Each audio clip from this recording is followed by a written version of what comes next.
25 people on the stage, and then you see 2 people come up, who's more impressive, you know? It's like, oh, that 25 was like, wow, how did they even get all that people there? Like, it's almost not fair for the couple, even though the couple they're so precise. And I know Ben and Amanda, his girlfriend, do amazing couple cosplays. They do Street Fighter, they do Adventureland, and all this. It's so cute, and I love it, and I would love to see the couples have their own category. I think that's a great idea.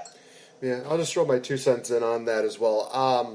I agree. I was really thinking about that. I'm thinking, well, it just makes more sense because, like you said, a couple is 2 people, and groups should be more 3 or more people, and it just seems kind of unfair. And I don't know if this is like the best way to describe it, but there's probably a lot of costume contests where, you know, it's basically a couple who have a really good set of costumes against, you know, this, you know, trio who probably just bought their costumes online, and somehow, you know, they actually win because they had that extra element to it, which again gives them kind of the unfair advantage to the person that has, you know, the couple that has the experience and has the, you know, expertise when it comes down to that. So it would be kind of interesting to have a couple section for a lot of the cosplay costuming.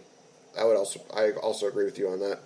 Yeah, maybe instead of calling it couple though, we could call it a duo, best duo, because I could see where calling a couple cosplay sounds like it's eliminating the single people out there. But if you have a duo, it's still the same. It's the same concept, but it feels more inclusive. So I think more people would react positively for being like, hey, we're going to have a duo and a group. And, you know, dynamic duos there's so many that you can name, so many that can come out of it. That would be really fun. Damn it, you stole my thunder. I was just about to say dynamic duo, but you beat me to the punch. All right, so the closing part about this first section is the early preparations. Now, definitely correct me if I'm wrong about this. When I think of a cosplayer prepping for that, I see them definitely either making a list of what they need for the certain cosplay. So let's just say you just picked out your cosplay attire, and now you're getting on the next stage, which is, you know, prepping, getting ready for, you know, what you want to really accomplish on it. I would see some people, you know, making a list of, you know, oh, this person has, you know, this kind of attire. Like, let's just start with, like, let's give them a Maleficent in on this. I would think that you would probably have a list of, you know, just, you know, okay, she needs the horn, she needs the wings, she needs the, you know, the dress, just basically having all this basic stuff, but also having, like, a rough draft and, I guess, blueprints of, you know, what you can do to kind of create this character. But, am I wrong in assuming that's kind of how your process goes, or do you do a different process? No, that's almost, I feel, how any costumer should start out is, I mean, I usually pick first, like, a list of cosplays I want to do throughout the year or whatnot, and then see which ones match up with which cons. Especially this year was really my first year this is my first year of doing this completely. Like, I started mid-summer last year, so it was kind of like, oh, it's over. Can't really make any more new costumes. And I went through a total job change. So this year, it was the first year I actually got to focus on it. So I have a huge list of costumes because this is my job. This is what I have to do. And just picking out which ones are most doable first is kind of what I like to do. So it's like, you list the costume. I don't really list off what aspects I'll need out of them right away, because every costume is different and every version of that person is different. Like just giving an example of my Wonder Woman versus my first Wonder Woman, they're completely different looks, but they're the same character. One's definitely way harder to do. And so it's like, what do you want? Do you want to do the hardest version, or do you want to do a more simplistic version that will still come out good? A lot of the times the simple costumes are amazing. They look great because it's blank. That's what you are. No matter what, people will know you're Wonder Woman if you do it just by the book. But yeah, I definitely pick my costumes by matching them up to the conventions and now also matching them up with their throughout the comic book world. And then I list off all the necessities and everything I'm going to need to do in order to pursue this and actually make it happen, which anybody who knows me, they know I have lists of things all over my house. Like, literally, there's like 2 lists in my hand, like right next to me, that I didn't even plan. I'm holding them up. One's my daily planner, which has, I don't even know how many lists. I can't even keep track. But I cannot function without a list. And a list is no good if you don't cross up stuff out and actually get stuff done. So it's very motivating to me is to make a list, order what I need online early, especially like with Amazon now, like with Amazon Prime, it's like, I'm going to need 150 feathers. Let's get on that now and let's collect everything so that when it's costuming time, I can have everything and just go with it. I'm going to be honest, I wasn't that good this year with that. I wish I was better, but other customers would also know no matter how much you prepare, you're going to procrastinate and be screwed right before the con and just not get any sleep. And that's kind of the theme of April, is that I'm making 2 costumes in 1 month. So Undertaker is already finished. We got to see Undertaker at Wizard World St. Louis. That was very fun. He was a simpler costume. I just really had to make, a huge scythe and his hat. Those are the only 2 items, and then just make him more original by modifying the objects that I already had, which is great. But this new costume is totally made from scratch, basically. I got some basic items from Amazon. Like I said, you order them, they come. They're at your door. You don't have to go anywhere. You don't have to go to Joanne Fabrics 7 times in 1 week. Now I literally have like a fabric shop in my basement because I overdid it. But hey, it's the life. Anyone need anything with black, like cloth? Because I got it. Need black cloth? Hit me up. I got it. A lot of it. But yeah, I think it's good to just make a list, and if you start early, you're a smart person. If you procrastinate like the rest of us, then you're a costumer. Jesus.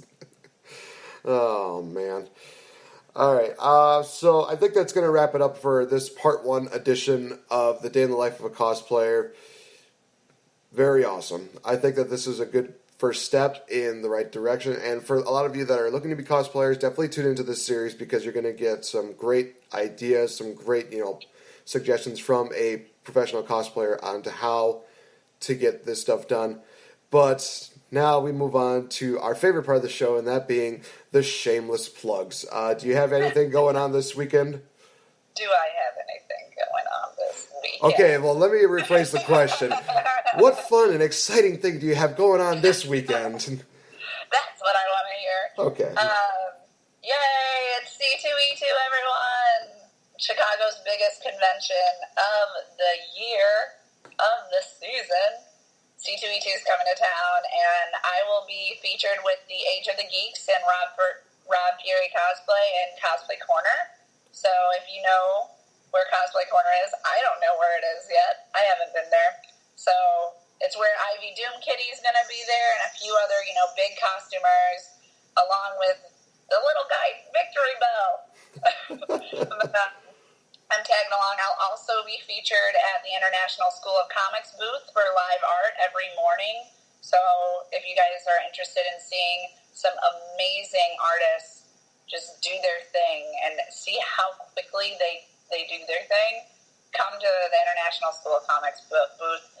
I know that the con has some sort of, registry to where these booths and these areas are. I don't have that yet, and I'm sorry. But look it up. It's worth it. It's going to be really fun. Saturday is the big costume contest. I'm not going to be in it. You had to register, by March, and I definitely did not have my costume done. But it's going to be really fun. I'm really excited. I don't know what I'm going to be Sunday yet, but you guys will see me. It'll be fun. I also want to thank a few people. Last weekend, I was at ICC Indiana Comic Con. I want to thank the Age of Geeks and Rob Fury for inviting us out. I got to help host the costume contest. It was amazing. My good friend April Davis, aka Katana Cosplay, won Best Anime again. This is 2 wins for her in April. Every weekend she's won something. I don't know. I don't think she's involved in the C2E2 costume contest because she also didn't know about the pre-register thing, but she could have gone 3 weekends in a row. It would have been awesome. But yeah, I wanted to thank Armor Request for giving Wonder Woman a beautiful shield and sword. I didn't have to make those myself because Armor Request requested to make them for me, and they turned out beautiful. If you guys follow me on Facebook, you can see some of that. Then I also wanted to thank Mike from Caped Costume Jewelry. Hang on, I want to make sure I say this right. He gave me a beautiful necklace that was just fantastic, and it's just nice of him to, it's Caped Justice Jewelry and Collectibles, Caped Justice Jewelry, and he has a Wonder Woman inspired, the new Wonder Woman inspired necklaces, so he wanted to show them off, and he was able to get me one, and I was able to combine it in my costume, so my Wonder Woman was super put together for once. But yeah, it's really nice, and thanks, Rob, for having me come out. The Age of Geeks are going to be at C2E2, like I said, and I'm their friend of the Age of the Geeks, and that's why I'll also be featured at C2E2. So I think that's all I had to say. Thanks, everyone. Yeah. All I know is that when you post up this episode, you're going to have a lot of people you're going to be tagging, saying like, "Oh, special shout out to this person, this person, this person." I'd be like, "I have fun with that. I'm just." Oh, okay, fine. If I'm gonna shout out one more person.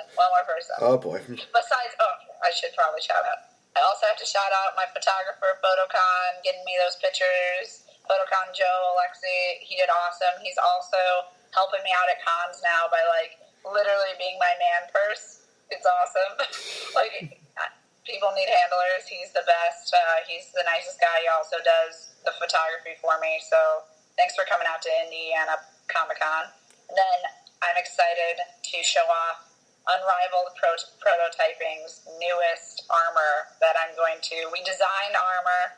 I have to sand it and still paint it and make it look really cool, but I'm going to be some armored beast at C2E2.